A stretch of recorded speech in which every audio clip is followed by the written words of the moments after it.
여러분 안녕하십니까? 더불어민주당이 6.2 지방선거 광주시장 후보로 강기정 전 청와대 정무수석을 선출했습니다. 강 후보는 4년 만에 재대결에서 승리하며 본선에 진출하게 됐습니다. 유승용 기자의 보도입니다. 강기정 전 청와대 정무수석과 이용섭 현 시장의 4년 만에 재대결로 펼쳐진 민주당 광주시장 후보 경선. 이번에는 강기정 후보가 승자였습니다. 강기정 후보는 57.14%, 이용섭 후보는 42.86%로 두 후보의 득표율 차이는 14%포인트입니다. 민주당 광주시장 경선은 첫날 권리당원 온라인 투표율이 33%로 당내 광역단체장 경선 가운데 제주지사에 이어 두 번째 높았을 정도로 열기가 뜨거웠습니다. 최종 득표율은 지난 23일부터 나흘 동안 실시한 권리당원 투표와 여론조사 결과를 50대 50의 비율로 합산한 결과입니다. 강기정 전 수석은 4년 전 민주당 경선에선 3자 구도에서 이용섭 후보의 20%포인트를 뒤진 2위로 고배를 마셨습니다. 이번에는 시작부터 팽팽한 양자 구도를 형성하며 큰 관심을 불러일으켰고 이용섭 후보와의 2인 경선에서 승리하며 본선 무대에 오르게 됐습니다. 당을 지켰던 저 강기정에게 민주당을 더욱더 혁신하라는 민심의 요구입니다. 광주를 빠르게 당당하게 바꿔달라는 시민들의 당부 말씀으로 듣겠습니다. 감사합니다. 강기정 후보는 2004년 국회의원에 처음 당선된 뒤 3선 의원을 지냈습니다. 2018년 광주시장 경선에서 고배를 마신 뒤 문재인 정부 청와대에서 정무수석으로 활동하며 재기를 노려왔고 4년 만에 도전에 성공했습니다. 민주당의 강기정 후보 선출로 국민의힘 주기환 후보, 정의당 장현주 후보 등 광주시장 본선 대진표가 확정됨에 따라 정당 간 경쟁이 본격화될 것으로 보입니다. KBS 뉴스 유승용입니다. 민주당 전남 지역 기초단체장 경선이 내일부터 진행됩니다. 그러나 경선 방법을 놓고 잡음이 이어지고 있습니다. 대선 패배 이후 민주당이 변화와 혁신을 강조해왔지만 정작 텃밭에서 원칙을 잃은 채 오락가락한다는 지적이 나오고 있습니다. 보도에 이성각 기자입니다. 내일부터 이틀 동안 진행되는 민주당 전남 지역 기초단체장 경선. 경선을 목전에 두고 있지만 경선 후보와 경선 방식이 수차례 번복되는 등 잡음이 끊이지 않고 있습니다. 컷오프되는 후보들의 재심이 인용되면서 화순과 보성군수 경선은 2인 경선에서 3인 경선으로, 무안은 3인 경선에서 4인 경선으로 변경됐습니다. 공관위 심사 없이 경선을 진행해 일부 후보들의 반발을 샀던 장흥군수 경선은 더 심각합니다. 중앙당이 재심을 받아들여 다시 경선을 치르게 됐지만 종전대로 공관위 심사를 생략한 채 여론조사만으로 진행됩니다. 노관규 순천시장 예비후보 역시 컷오프됐다가 재심위에서 인용됐지만 비대위에서 최종 탈락하게 됐습니다. 원칙 없이 경선 방법이 갈팡질팡하면서 후보들의 반발과 탈당, 그리고 무소속 출마로 이어지고 있습니다. 공천에서 배제된 강인규 나주시장은 내일 무소속 출마를 공식 선언하고 사순문 장흥군수 예비후보도 무소속 출마합니다. 공천 배제된 유두석 장성군수, 김산 무안군수도 일찌감치 탈당 후 무소속으로 표밭 다지기에 나섰습니다. 8년 전 그리고 4년 전에도 전남 지역 시장 군수에는 비민주당 후보가 8명씩 당선됐습니다. 민주당 경선이 변화와 혁신 대신 잡음이 이어지면서 이번 지방선거에서도 무소속 바람이 재현될 수 있다는 전망이 나오고 있습니다. KBS 뉴스 이성각입니다. 바다 양식장을 환경 친화적으로 관리하고 양식 생물에게 주는 먹이의 양까지 기록으로 남기는 ASC 인증 수산물이 있습니다. 국제 친환경 수산물 인증 제도인데요. 국내에서는 최근 진도에서 40헥타르 규모의 전복 양식장이 이 인증을 받아서 관심을 끌고 있습니다. 김광진 기자의 보도입니다. 육지에서 10분가량 떨어진 진도의 한 전복 양식장. 관행적인 하얀 스티로폼 부표와 달리 친환경 부표를 사용해 스티로폼 조각이 떨어지는 것을 줄였습니다. 양식장 허가 면적은 40헥타르, 12,000개에서 13,000개의 가두리를 설치할 규모지만 어민들은 5,200개만 설치해 조류와 바닷물 소통을 원활하게 했습니다. 그 효과를 어민들이 직접 느끼고 있습니다. 어떤 식으로 나타납니까? 성장 자체가 월등히 빠릅니다. 그러니까 성장도 좋고요.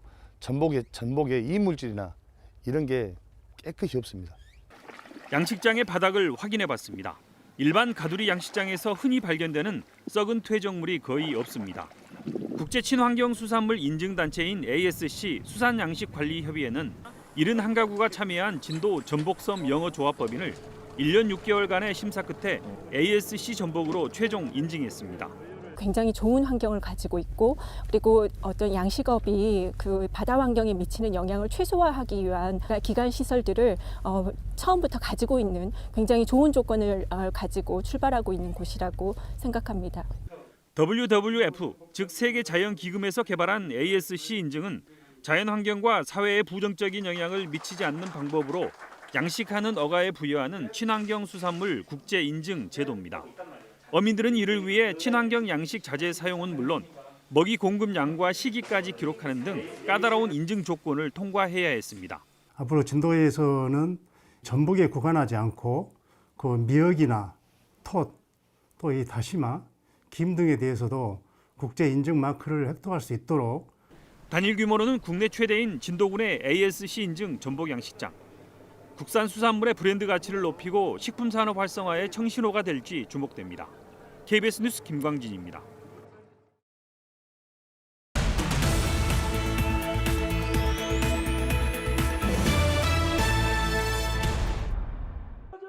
전남 동부 지역 90개 시민단체가 현대제철 순천공장 비정규직 노동자의 정규직화를 위한 범시민대책위를 구성했습니다. 범시민대책위는 고용노동부의 시정 지시에도 현대제철이 순천공장 노동자 516명의 정규직 전환을 거부하고 있다며 정기적으로 규탄 촛불 집회를 열겠다고 밝혔습니다.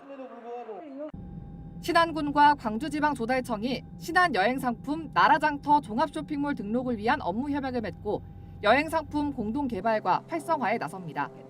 신안 퍼플섬은 지난해 12월 UN 세계관광기구로부터 세계 최우수 관광마을로 선정됐습니다. 완도해양경찰서가 여객선 선착장 3곳에 해상 추락 안전사고 예방을 위한 로고젝터를 설치했습니다. 로고젝터는 가로등 기둥에 설치해 밤 시간대 바닥 또는 벽면에 특정 로고와 문구를 투영하는 장치로 추락주의 등 안전사고 예방 문구가 표출됩니다. 여수 GS칼텍스 예울마루 개관 10주년을 맞아 생태 예술 교육 프로그램이 선보입니다. 어린이날인 다음 달 5일부터 4일간 예울마루에서 업사이클 악기 챌린지 등 각종 체험과 공연 관람이 가능한 생태 예술 교육 프로그램이 운영됩니다. 지금까지 단신 브리핑이었습니다. 층간소음 문제로 위층에 사는 부부를 살해한 30대에게 검찰이 사형을 구형했습니다. 광주지법 순천지원 제1형사부 심리로 열린 36살 A씨에 대한 결심 공판에서 검찰은 A씨가 치밀하게 계획을 세우고 참혹한 범행을 저질렀다며 사형을 구형했습니다. A씨는 지난해 9월 여수시의 한 아파트에서 위층에 사는 일가족에게 흉기를 휘둘러 40대 부부를 숨지게 하고 이들의 부모를 다치게 한 혐의로 기소됐습니다. 생존 수영교실 운영 보조금을 유용했다는 의혹이 제기돼 경찰이 수사에 나섰습니다. 광주경찰청은 광주시 체육회 관계자 A씨 등 3명을 지방보조금법 위반 혐의로 입건하고 어제 광주시청 등 8곳에 경찰관을 보내 보조금 정산 자료 등을 압수했습니다. 이들은 2019년 생존 수영교실 운영 과정에서 광주시로부터 받은 보조금을 부적절하게 집행한 혐의를 받고 있습니다. 광주예술고등학교 이전과 광주예술중학교의 개교를 기념하는 행사가 열렸습니다. 서상원 교장은 인사말을 통해 광주예술중고등학교를 예술영재교육의 요람으로 만들어가자고 밝혔습니다. 전국 최초의 공립예술고등학교인 광주예고는 예산 800억 원을 들여서 북구 매곡동 옛 전남교육청 자리에 건물을 새로 지어서 이전했고 광주예술중학교는 같은 부지에 새로 문을 열었습니다. 전라남도 교육청이 2022년도 제1회 지방공무원 임용시험 원서를 접수한 결과 평균 10.9대 1의 경쟁률을 나타냈습니다. 교육행정직 120명 등 8개 직렬, 총 191명을 선발하는 이번 지방공무원 임용시험에 모두 2,088명이 응시원서를 내서 지난해 7.8대 1보다 높은 경쟁률을 기록했습니다. 필기 시험은 6월 18일에 치러지고 7월 28일에 면접 시험을 거쳐 8월 4일 최종 합격자가 발표됩니다.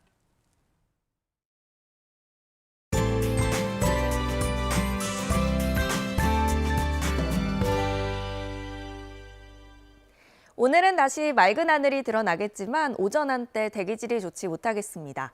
어제 발원한 황사가 북서풍을 타고 유입이 되면서 서쪽 지역을 중심으로 미세먼지 농도를 높이겠는데요. 특히 광주는 오전에 일시적으로 미세먼지 농도 나쁨 단계 예상됩니다. 밤사이 북쪽에서 찬 공기가 유입되면서 기온이 큰 폭으로 떨어졌습니다. 광주의 아침 최저 기온 11.9도로 어제보다는 6도가량 낮아 쌀쌀하고요. 한낮 기온은 25도까지 올라 다소 덥겠습니다. 내륙을 중심으로 일교차가 크게 벌어지는 만큼 옷차림에 신경 쓰셔야겠습니다. 지역별로 날씨 살펴보겠습니다. 오늘 대체로 맑겠고요. 아침 기온은 나주 12도, 화순 13도 등 어제보다 1에서 8도가량 낮습니다. 한낮 기온은 어제보다 1에서 6도가량 올라 따뜻하겠는데요. 여수 20도, 구례 25도가 예상됩니다. 목포의 한낮 기온 20도, 영암 24도, 해남 22도까지 오르겠습니다. 신안을 비롯한 도서 지역은 15도에서 19도가 예상됩니다. 바다의 물결은 먼 바다를 중심으로 최고 2.5m로 다소 높겠고요. 오전에 곳곳에 바다 안개가 짙게 끼는 곳들 있겠습니다. 금요일 새벽에 비가 조금 내리겠고요. 주말에는 한낮 기온이 20도로 예년 이맘때보다 기온이 다소 낮겠습니다. 날씨였습니다. 뉴스를 마칩니다. 여러분 고맙습니다.